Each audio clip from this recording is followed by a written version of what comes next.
Patrice Baudouin, coach en sobriété Maison Labouée et aussi coach en potentiel humain. Ça, c'est un dossier à suivre. Des nouvelles qui s'en viennent, des nouveaux outils, podcasts, nouveaux programmes, partenariats, bref, des choses super intéressantes. Mais je vais toujours rester un coach en sobriété où la dépendance, c'est vraiment ma passion. Et surtout, les différentes solutions, les différentes pistes de solutions pour se sortir d'une dépendance qui est un trouble de santé mentale en passant. Alors, dernière capsule cette semaine sur la maison, comme je dis depuis 3 semaines, la maison de ma santé mentale. Comment on construit ça concrètement et non pas juste théoriquement. Donc, si vous vous souvenez, la fondation de ma maison de santé mentale, c'est l'amour de soi. Ça prend différentes formes, l'amour de soi. L'amour de soi peut être poser mes limites, m'affirmer, faire des demandes claires, m'occuper de mes besoins, exprimer mon monde émotionnel, mes perceptions. Prendre soin de soi, ça peut prendre aussi différentes formes. Ça peut être s'entraîner, ça peut être bien manger, ça peut être méditer, faire de la pleine conscience. L'amour de soi, c'est pas théorique, c'est pratique. C'est dans le concret, c'est dans l'expérience qu'on vit ça. Donc ça, c'est la base. On a parlé la semaine dernière de l'estime de soi. Ça, c'est toute l'évaluation, la perception que j'ai de moi. Malheureusement, nous, les dépendants, on a une perception de soi plutôt négative. On s'est maltraité dans notre discours intérieur. Comme je disais la semaine passée, trouvez-vous un nom à cette petite voix-là qui vous autocritique constamment, qui vous juge. Trouvez-y un nom. Personnellement, moi, son nom, c'est Pedro. Pedro, il se met souvent dans le chemin. Pedro, c'est mon ego. Pedro, c'est les anticipations négatives. Je suis pas capable, j'y arriverai pas, ça n'a pas de bon sens. Je suis un pas bon, je suis pas assez, je suis pas suffisant. Tout ce discours-là, imaginez, ça tourne dans nos têtes constamment et ça vient influencer comment on voit avec nos lunettes le monde extérieur. C'est assez important, l'estime de soi. Et ça, c'est chacun d'entre nous qui peut bâtir ça. Premièrement, en étant conscient de qu'est-ce qui jase dans ma tête. C'est quoi en général, à chaque jour, qu'est-ce que je me raconte? À mon sujet. Comme je le dis tout le temps, 60 000 pensées par jour, c'est pas toutes des pensées ajustées. Il peut aussi y avoir des pensées douteuses ou à tout le moins fausses. Alors, je dois reprogrammer ça dans un premier temps. Pour reprogrammer, je dois être conscient du discours actuel. Par la suite, je peux configurer ça. Et ça m'amène au troisième élément de ma maison de santé mentale qui s'appelle la confiance en soi. Avoir confiance en soi. En fait, c'est simple. Nous, les dépendants, on avait tellement peu confiance en nos ressources qu'on utilisait des comportements douteux comme la consommation d'alcool, l'utilisation d'êtres humains, de la pornographie, du jeu, et ainsi de suite, pour essayer de composer avec les problèmes de la vie. On appelle ça le cycle d'assuétude. Totalement inutile parce que ça nous amène dans une boucle infinie où j'utilise des comportements temporaires qui m'amènent à me sentir coupable, honteux, plein de remords, plein de regrets parce que ça fonctionne pas. Puis non seulement ça fonctionne pas, ça m'amène à me détruire. Ça m'amène pas du tout, en tout cas, moi je sais pas pour vous autres, mais moi, une brosse d'alcool, ça n'a jamais réglé aucun problème dans ma vie. Au contraire, ça en a créé plus que d'autres choses. Right?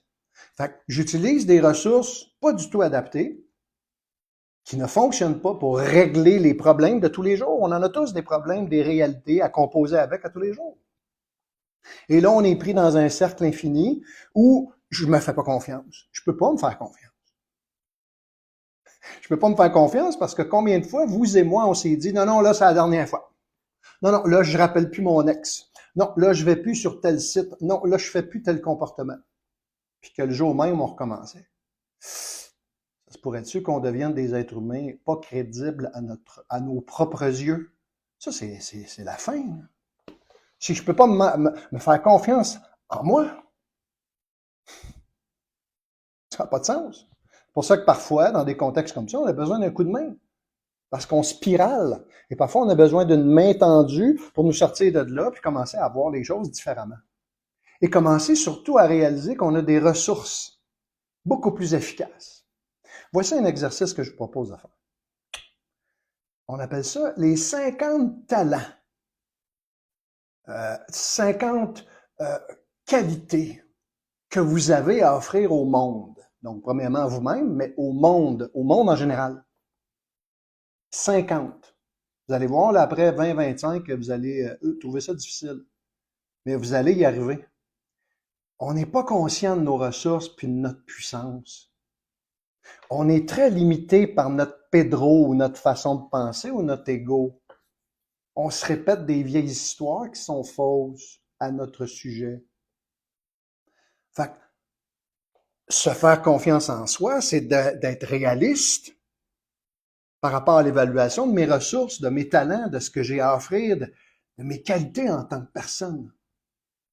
Souvent, en démarche personnelle, on va plus focuser sur ce qui ne va pas, sur nos défauts, ce qui est correct.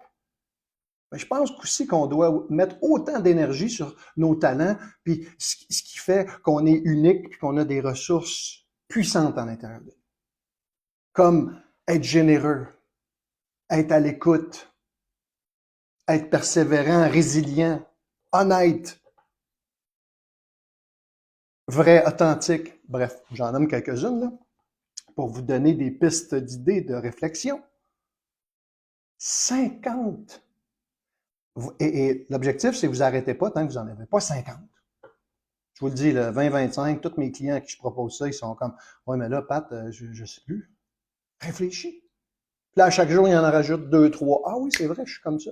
Ah oui, c'est vrai, dans telle situation, j'ai été à l'écoute. Ah oui, dans telle situation, j'ai persévéré. Dans telle situation, j'ai été courageux. J'ai des ressources. Vous voyez comment ça va venir changer, encore une fois, mon discours intérieur?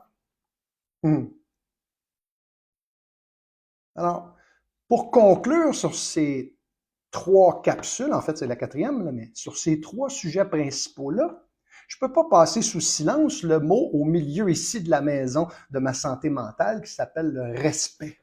Respect de mes limites, de mon rythme, de ce que j'ai besoin, respect de la période dans laquelle je suis puis qui me demande un peu de ralentir, par exemple.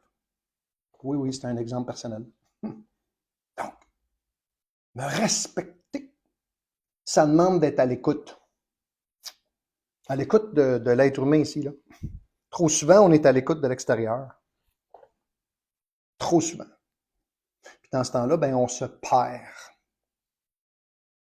C'est tellement facile dans notre monde surstimulé de se perdre. Right? Chou! Oh boy! Fait que ça demande de la discipline, de la constance, des pratiques quotidiennes, comme je répète souvent. Je vous le répète parce qu'à un moment donné, ça va rentrer puis ça va devenir une habitude. Justement, la semaine prochaine, on commence une série sur les habitudes. Tes habitudes déterminent ta vie. Tes habitudes de pensée, tes habitudes de comment tu te sens en général dans ta vie, tes habitudes de te comporter. Puis tout ça fait un tout. On appelle ça la personnalité. Alors mes habitudes, bien sûr mes habitudes de pratique quotidienne, de m'entraîner, de comment je mange, mes dodos, ainsi de suite, oui, mais aussi mes habitudes intérieures. Vous allez voir, on va creuser ça un peu plus dans les prochaines semaines. Alors, Patrice Baudouin, coach en sobriété et en potentiel humain. Je vous retrouve la semaine prochaine et je vous aime. Au revoir.